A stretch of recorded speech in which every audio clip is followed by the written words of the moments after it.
most important virtue of our time, and it's vanishing. Let's talk about it with Richard Foster and Brenda Quinn on Steve Brown, etc. He's an old white guy, an author, broadcaster, and seminary professor who's sick of religion. And he's brought friends. Please welcome Steve Brown, etc. Hey, we're so glad you're here. I say it every time, and I mean it every time. You always have a seat at our table.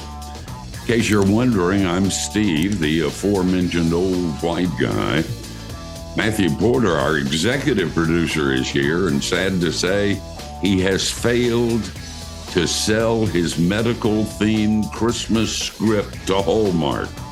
It's titled A Christmas Hernia, and for some reason they can deal with it. And our producer, Jinx, is working hard in his little glass booth. Jinx, you have a favorite Christmas movie?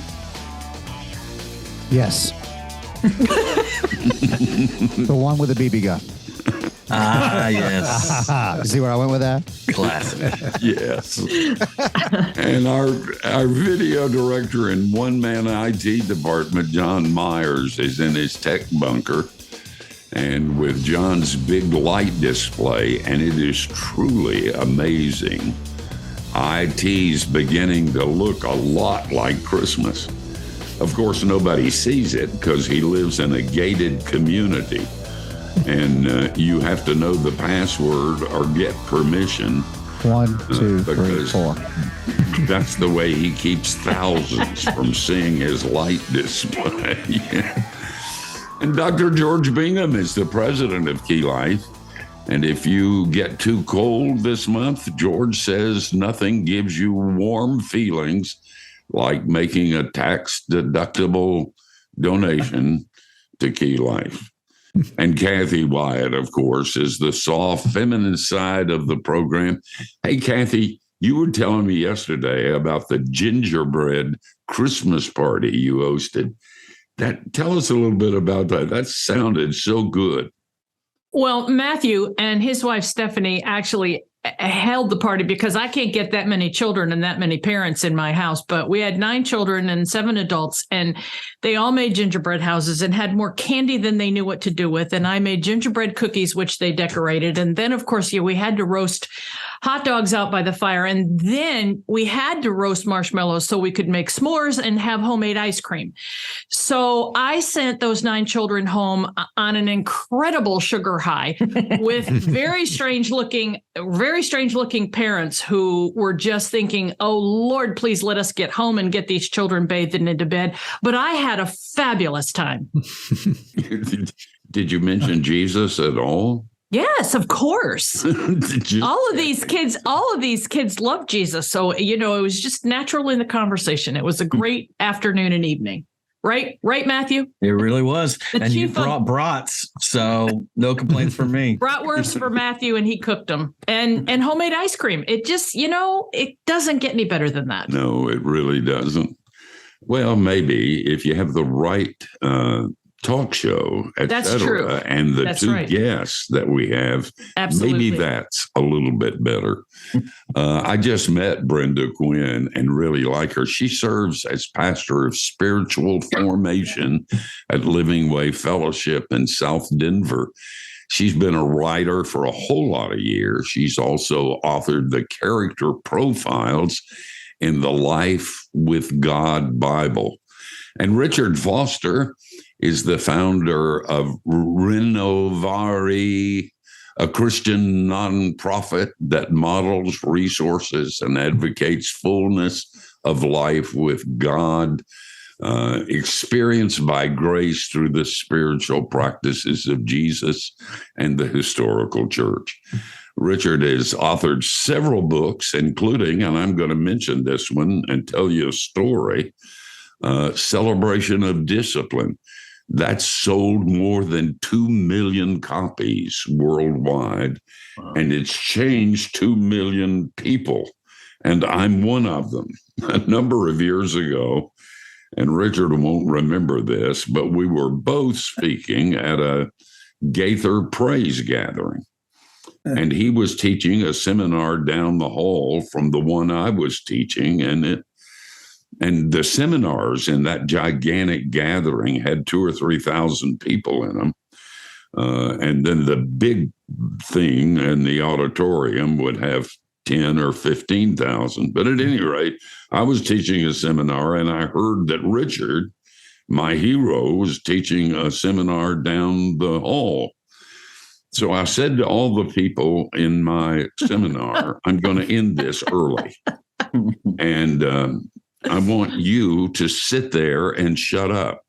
I don't want you to ask me any questions because my hero is down the hall and I'm going to finally meet him. So leave me alone when I end this seminar. And those beloved people did not breathe. When I ended it, they just sat there quietly and I ran out the side door, down the hallway into Richard's seminar that was breaking up. And I've got to admit, I was not very nice. I had to speak for another thing. So I elbowed my way through the crowd that had surrounded Richard. And he looked at me like shocked. And I said, Dr. Foster, you don't know me, but I'm a preacher in Florida and your book changed my life. And I wanted to say thank you. And he shook my hand and I didn't wash my hand for at least. So if I was at the book table and you came to the book table and said, you're not going to believe what I just did.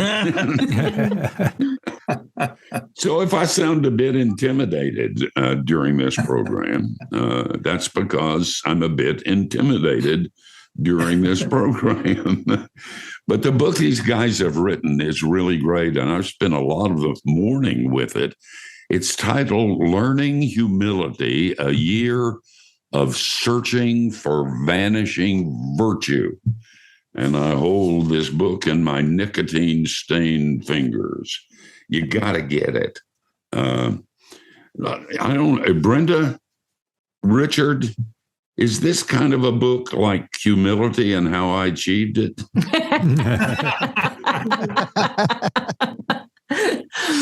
The very last thing that we want is an expert on humility. We are all learners in this. And when I began writing this book, one of the first things I did was ask Brenda and 4 or 5 other folk to just read what I was writing chapter by chapter and give some comments. And Brenda's comments were so insightful, so helpful, that when the day came that, wow, we have a book, I asked Brenda if she might just come along when we have these podcasts, these times together, and just bring her insights into how all of these things work in the context of a church community that have, boy, that's where the struggle really happens, to see. It's so easy to see arrogance. It's so easy to see narcissism, but we look for humility, and Brenda is one that is so good at searching that out for us. So that's why I asked her to join me in this. Well, there were other reasons. Sometimes I look at her and look at you, and there is a difference. So I want you to know, Richard, it was a wise move. Well, Go ahead. Let me just say quickly, I just think the very fact that Richard invited me into the conversation just shows that, the work on this journey of humility and just the beautiful things that it's done in Richard, that he didn't want to be the only one speaking, and he wanted to invite a partner in on it. And it's certainly not because I have so much to say, but it's just nice that he wanted to not be the only one speaking and share this conversation. That's a good quality. And by the way, I'm a cynical old preacher. And Richard Foster's the real deal, as you know. But Brenda, don't sell your. You've been living in this humility thing. It's okay to say I had some wonderful insights too. Guys, we really are living in a culture where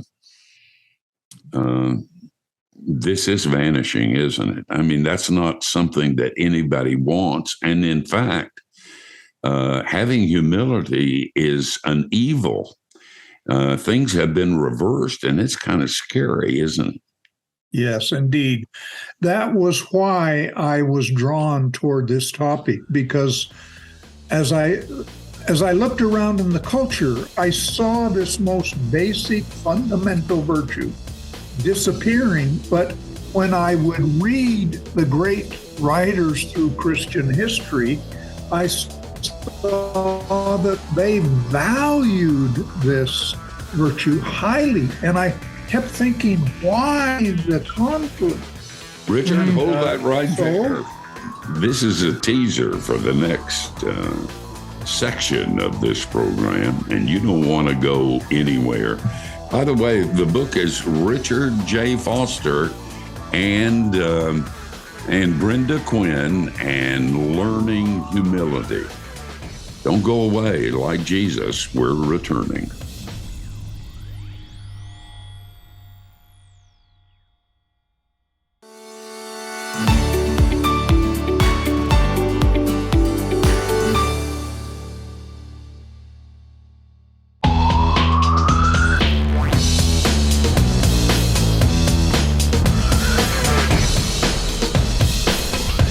Hey, you're listening to Steve Brown, etc., and we're talking to Richard Foster and Brenda Quinn.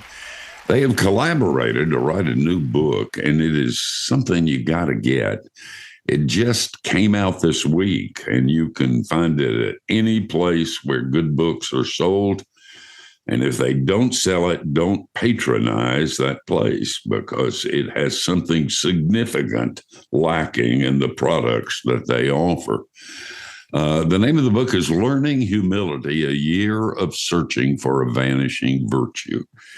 And Richard, on the other side of the break, we were talking about it being a vanishing virtue. In fact, It's not even thought of as a virtue. And you were talking about that. Well, as I had read the great writers through history, they saw this humility as so foundational to a life, to, Jesus' words that you might have life and have it more abundantly. And humility, most basic. But today, what,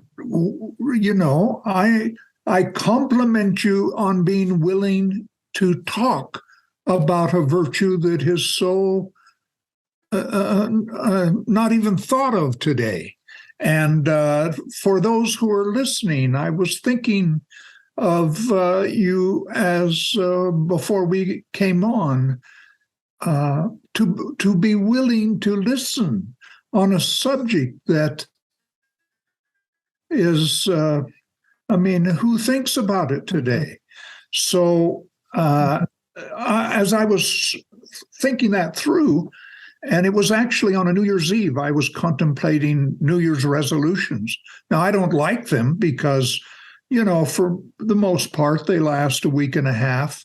And, but I did have that deep sense, just 2 words, learn humility. And I thought, oh my, is the Lord, nudging me toward this virtue for myself to learn it. And so I began just jotting notes and thoughts in a kind of journal format and almost stream of consciousness, just writing away. And as things went along and I began to invite some others to think about these ideas with me, that's when we began to see, the early Greeks, Aristotle wrote a whole book on virtue and never mentioned humility. It's the Jesus event, the birth, the life, the teaching, the death, the resurrection that turned the whole culture around to begin thinking about humility, because, that is Jesus. And so as I began pondering that, I decided I should write on it. And so that's how it all came about. Brenda, were you there anyway? Were you thinking in those terms, or was that kind of a new way for you to walk? Well, I think maybe for all of us, for most of us that are walking daily with Jesus, if we're in the Word, we're reading about humility a lot because it's mentioned a lot in Scripture. So yes, I think working in the church, it's always something that is part of consciousness, because we live in a world where humility isn't promoted, and a lot of our public figures aren't necessarily committed to it. And even in the church with leadership, it can be conflicting, because we're kind of soaking in a world where we get messages that we're supposed to be promoting ourselves, and we're supposed to be just on the forefront, pushing our ideas and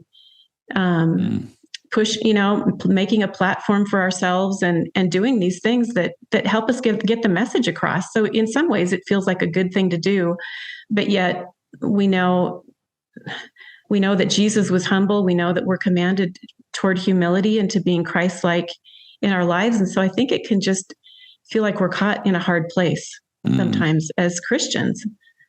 So I very much resonated when I heard Richard's book idea, because it just feels like in this culture, this is needed.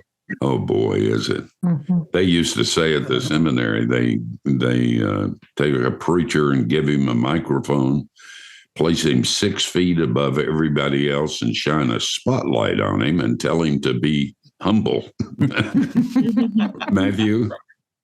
Yeah, I love how timely this is. And you're like, yeah, humility, I know that. Yeah. But I'm like, I would be hard pressed to try to think of any time I've heard that taught on. But your approach on this surprised me 2 ways. One, like you said, your style of writing, where I would expect, well, here's what I learned about humility. And then it's much more, hey, I'm gonna go on a walk. Do you want to come with me? Let's hang out. It really has that kind of writing shotgun feel. And once you read it, you're like, but of course, that's the way to approach this.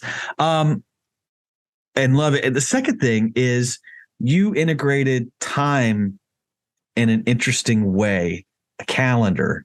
I have never seen that before. I wonder if you would tell us a little bit about that and why you chose that approach. It's fascinating.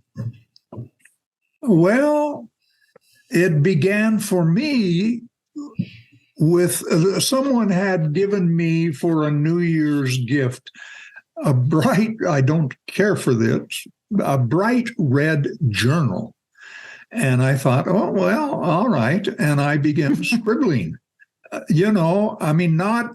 It had lines, but I didn't pay much attention to that. I'd write up the side and down and around and reading materials. And I didn't want to follow the Latin Gregorian calendar, January, February, March. That just felt a little too much. So I chose a Native American calendar, the Lakota moon calendar. And I'm part of my background is Native American, though Ojibwa, but I like the Lakota calendar. And so I used that as a way of just counting the days. And it allowed me to, follow both the church year. When we came to Lent, I began using a lot of things, but also tying into, I decided, why don't I learn a little about Lakota culture? Because it's an oral culture. but they have virtues. And there was a book, The Lakota Way, 12 virtues. The first one was humility. Humility. Wow. Well, it's a different way to approach the subject, and the way Matthew put it is well put. Kind of like you invited us to go with you as you walked, and you were telling us things you were thinking and learning and places where you're growing. That's not the first time you've done that, but you haven't used different names for months, which is creative, and I like it. You're going to like this book. You got to get it. We're going to rest up. Hard work coming back.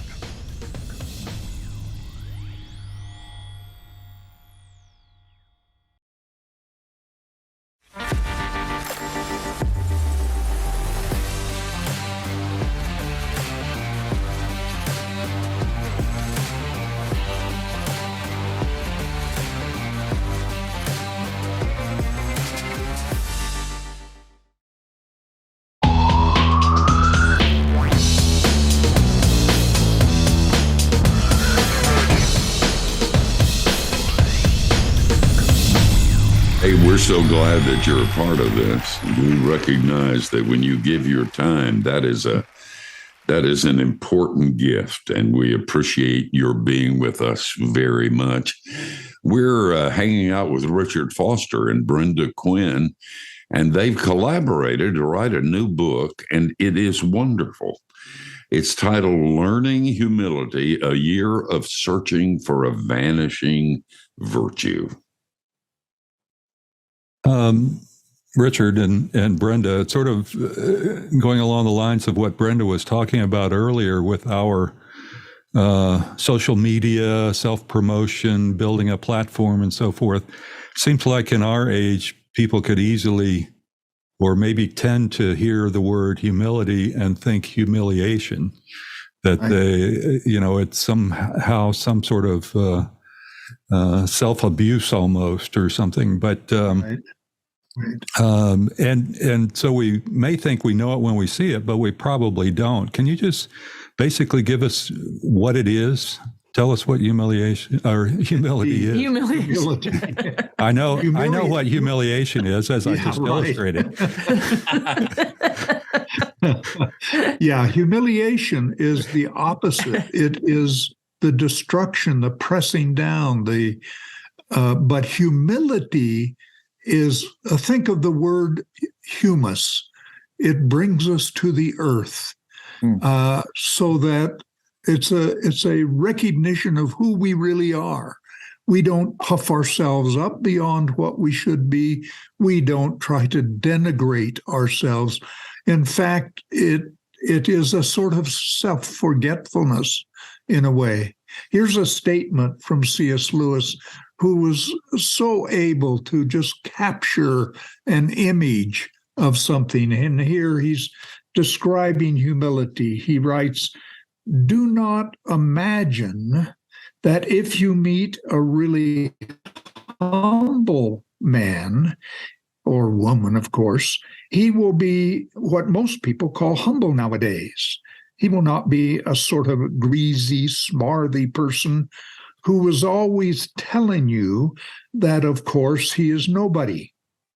Probably all you will think about him is that he seemed a cheerful, intelligent chap who took a real interest in what you said to him. If you do dislike him, it will because you feel a little envious of anyone who seems to enjoy life so easily. He will not be thinking about humility. He will not be thinking about himself at all." Isn't that lovely? Mm-hmm. Wow. That's good. And so there's a sense, isn't there, that the circumstances that God ordains in our personal lives that are sometimes shattering, we think, bring us to the end of ourselves where that doesn't matter anymore and other things are more important. Yes. let me give you God's address. It is at the end of your rope. Oh, That works for me. I don't like it. wow. But it works for me. His power does make perfect in weakness and things like that. Right. Kathy, we're coming sort of to the end of this segment, but why don't you speak up, and then we'll address the things that you bring up in your wisdom on the other side of the break. Well, I was going to I started off thinking that I wanted to focus in on the quote in the book, which says, humility is seeing yourself as you are, and kind of get you to unpack that for us a little bit. But I think we just did some of that. So if there's more on that both of you would like to do when we come back after the break, that would be fine. But the other thing is, you were talking about how you were, Richard, how you were just started off with this, like jotting things down, and then you were talking with other people and they were giving you additional insights, et cetera. And as all of this was coming together, there's just so much. There's so much to this, and I'm thinking, was there something in particular, or were there a couple things in particular that were just really surprising to you, that really you kind of went, oh, wow, I never thought of that? Because it's hard for me to think that, like Richard Foster, who's written 100 million books and, et cetera, that something would come as a great surprise to you. I mean, everything comes as a surprise to me, but, but I mean, sometimes I think as you read stuff, your mind just kind of goes, I never thought of that. Because you get insights that are coming from other people as well. Like you were talking about how much insight you got from Brenda, and vice versa. I'm sure, Brenda, you got from him as well. So maybe as we get on the other side of the break, we could get into that a little bit as well. That was very long. I'm sorry. Well, let it cook on the back burner for a bit. We expect, once you give it some thought, pray about it. This is, after all, Richard Foster. Yeah. When we come back after the break, what you will say will be profound and very, very wise. We're talking to Richard Foster and Brenda Quinn, and the book is a delight. It's a life changer. Learning Humility, a year of searching for a vanishing virtue. So get it and give it to your friends, and they'll rise up and call you blessed. And you'll rise up and call us blessed for having told you about it.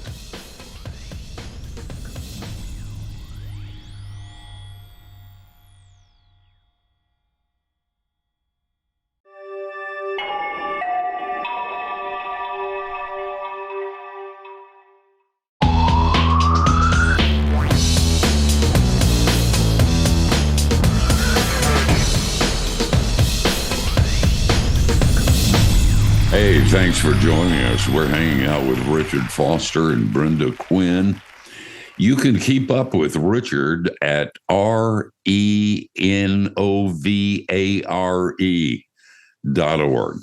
and on Twitter at Foster Everyday. Brenda, are you online? Am I online? Not really. I'm so busy as a pastor. I used to do a blog, and I'm sorry, but my day-to-day is so full. I get it. Your wisdom do is incredible and astonishing. I am officially going to go offline. Kathy? Okay, before the break, I was just mentioning that I love the way Richard was talking about how he began the whole process and, noodling and doodling and jotting things down and then getting other people to participate. And as all that began to come together, were there things that were just incredibly surprising as you worked your way through this whole subject matter of humility, both of you, and your interaction with each other and others who participated as well? So I think for me, we've been doing a lot of talking about the book and about humility and all kinds of different aspects, and we've been doing writing for Renovare about it. And early in the book, I think it's in the very first chapter, Richard talks about Jesus and that Jesus is our model for humility. And he uses the passage from Philippians 2:5-8. And I'm just going to quickly read it. I know you're probably familiar with this passage. It says, "Let the same mind be in you that was in Christ Jesus, who, though he was in the form of God, did not regard equality with God as something to be exploited, but emptied himself, taking the form of a slave, being born in human likeness, and being found in human form, he humbled himself and became obedient to the point of death, even death on a cross." And I've known that passage for years and years and memorized that passage. But the more I have thought about this passage and the fact that if Jesus had not humbled himself, he would not have come to this earth as a human being, right? And he would not have given himself and his life for us to take our sin away, and we would not have an eternity with God. And so we can think about the quality of humility as just one of the many virtues and one of the things that, like the fruits of the Spirit, we're all seeking to exhibit these things in our life. But really, when you think about what Jesus did and the humility that it took for him to come to this earth as God and put himself in a human body when he didn't have to do that, and he had the glory of all creation that he deserved and that was due him, our lives are eternally changed because Jesus humbled himself. And so when I think about that in the context of, we're not just supposed to take on a little bit of humility so we can be a little bit like Jesus, a little bit more, but think about if every Jesus follower in our world took seriously humbling themselves as Jesus did, how would our world be affected? What would happen in our world if we took this seriously and humbled ourselves, allowing his life to live through us, which is what is happening. We're all holding Christ within us. And if we allow that humility of Jesus to come through us in this world, I don't even think we have the beginnings of being able to understand how God will change this world through us. So that has been really huge for me. Wow. Now it's huge for me. Richard, what surprised you? Well, as I began the process,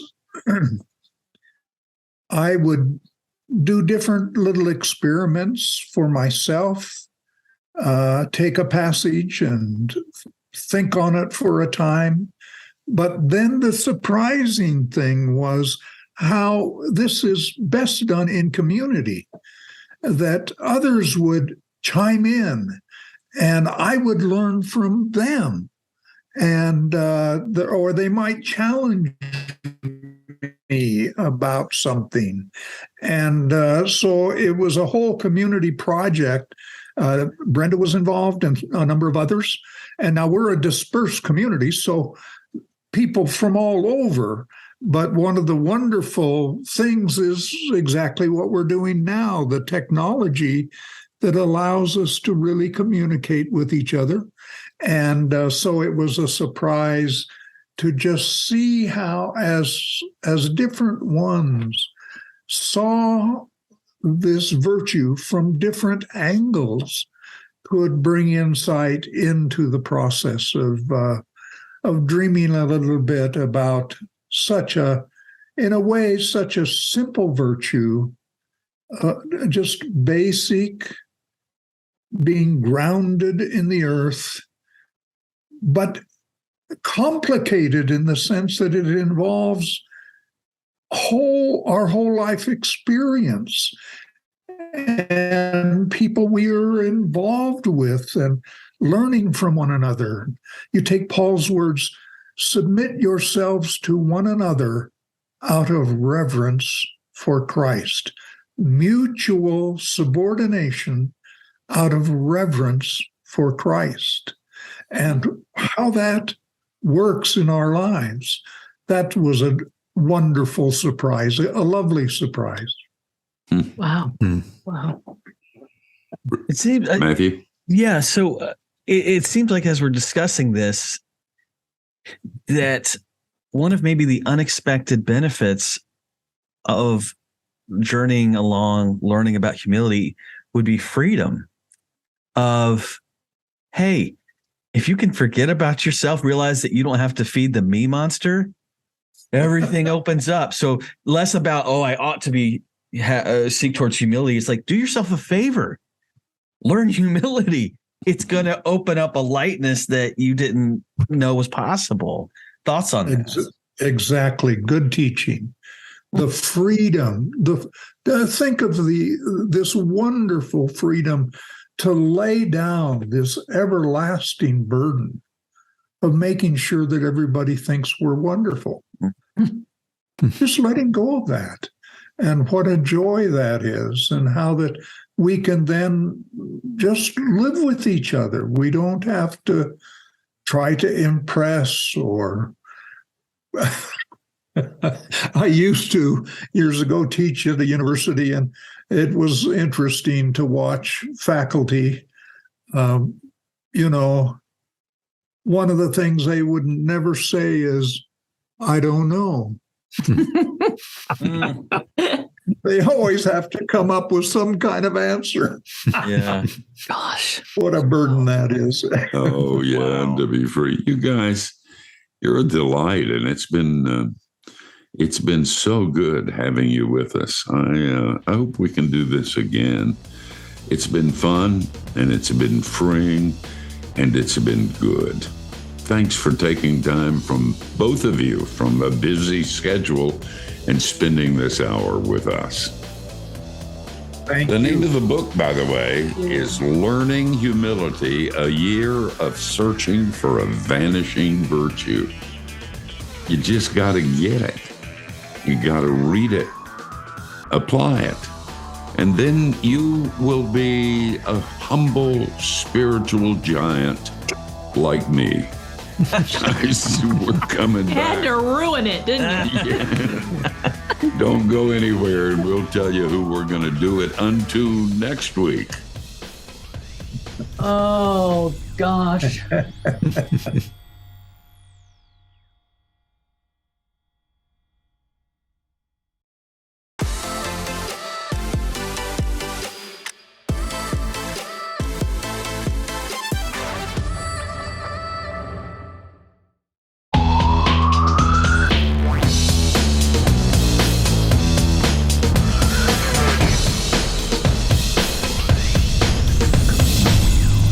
What a great hour